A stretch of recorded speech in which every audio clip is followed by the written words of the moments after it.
floor of Sarah's bedroom, bundled in blankets, when we heard it.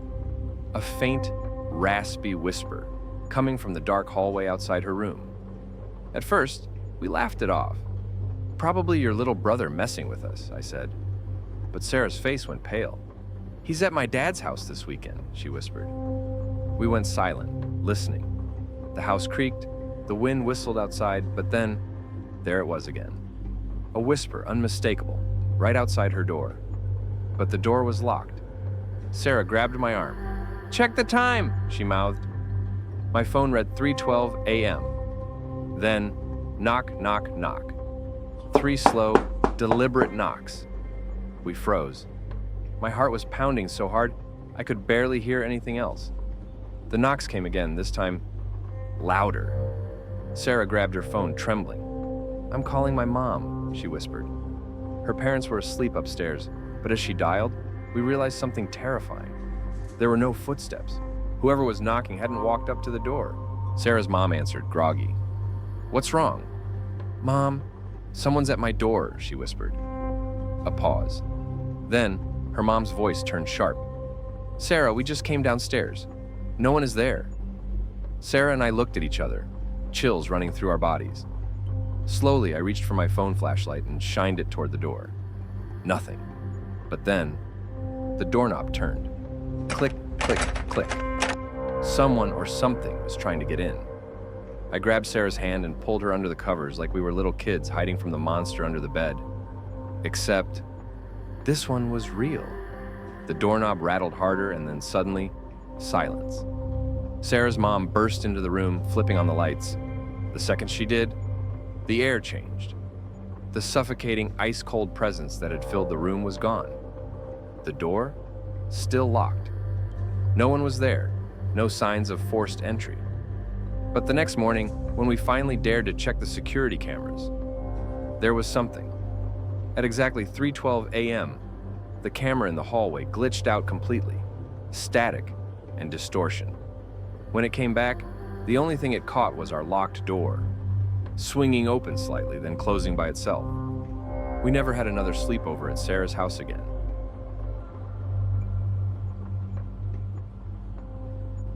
I spent the night at my friend Mia's house, and to this day, I still don't know if I imagined it, or if I was just lucky to wake up in time. Mia's house was old, not haunted, just creaky. The kind of place where the floors groaned no matter how light you stepped. It was just the two of us that night. Her parents were out of town, and her older brother, Jake, was supposed to be home, but we hadn't seen him all evening. We set up blankets in the living room, turned on a horror movie, and ate way too much popcorn. Around 1 a.m., Mia started dozing off, but I was wide awake.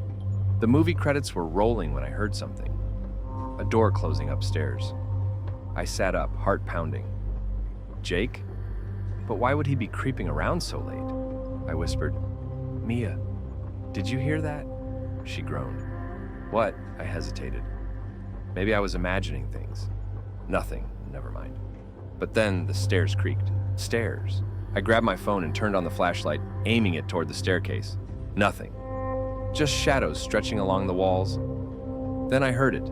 Breathing. Not mine, not Mia's. Something slow and heavy. I wanted to believe it was Jake. It had to be. But the longer I listened, the more I realized it was coming from the kitchen. The kitchen was behind us. Slowly, I turned my head, barely breathing. The light from the hallway cast a faint glow into the dark room. And for a second, I saw something. A tall shape, standing completely still. I didn't move. I didn't blink. My body screamed at me to run, but my brain wouldn't let me. Then, a soft click. The sound of the back door unlocking. I grabbed Mia's arm, shaking her awake. "Mia, someone's in the house." She sat up groggily. "What?" Before I could answer, the back door swung open. A gust of cold air hit us, and in the dim light, I saw the figure step outside. I scrambled for my phone, fingers shaking as I dialed Mia's brother. He picked up after 2 rings. "Jake!" I whisper-screamed. "Someone just left the house." A pause, then, "What are you talking about?" "I'm not home." My stomach dropped. I turned to Mia, my breath catching in my throat. If that wasn't Jake, Who the hell was in the house? Mia turned on all the lights, panic in her eyes. We checked the locks, made sure the house was empty. Nothing was missing. Nothing was broken. But the back door had been unlocked from the inside.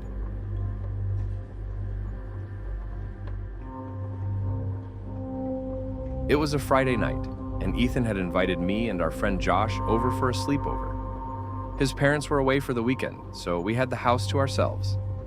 Ethan's place wasn't creepy or old, just your average suburban home.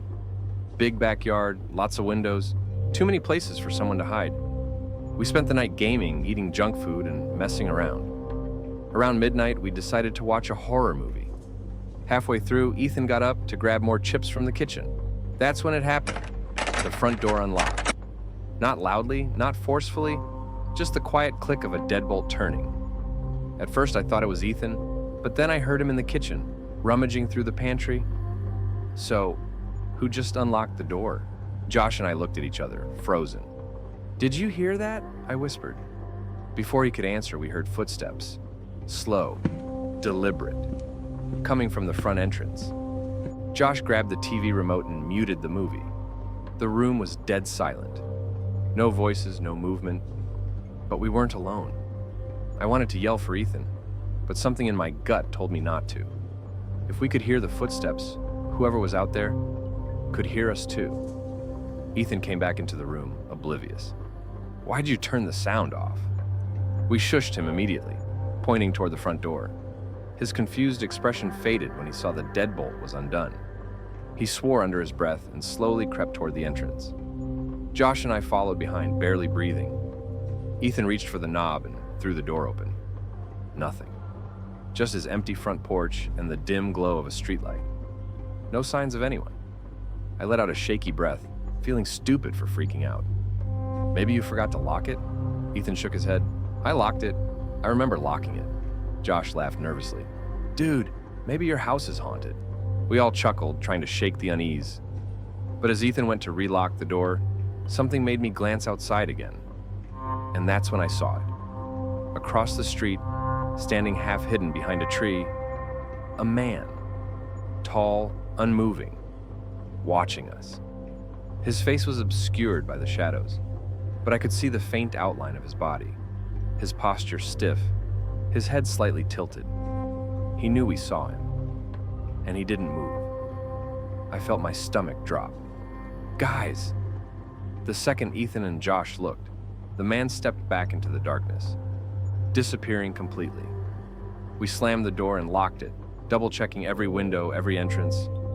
None of us slept that night. The next morning, we checked Ethan's security cameras. The footage, corrupted. The only thing it caught was the moment the door unlocked on its own. Ethan swears to this day that he didn't forget to lock it. And honestly, I believe him. Because the worst part wasn't that someone was outside. It was that someone was inside. And if you think this was terrifying, you need to check out my video on 3 true home alone horror stories. Because nothing is scarier than being alone when you realize you're not actually alone.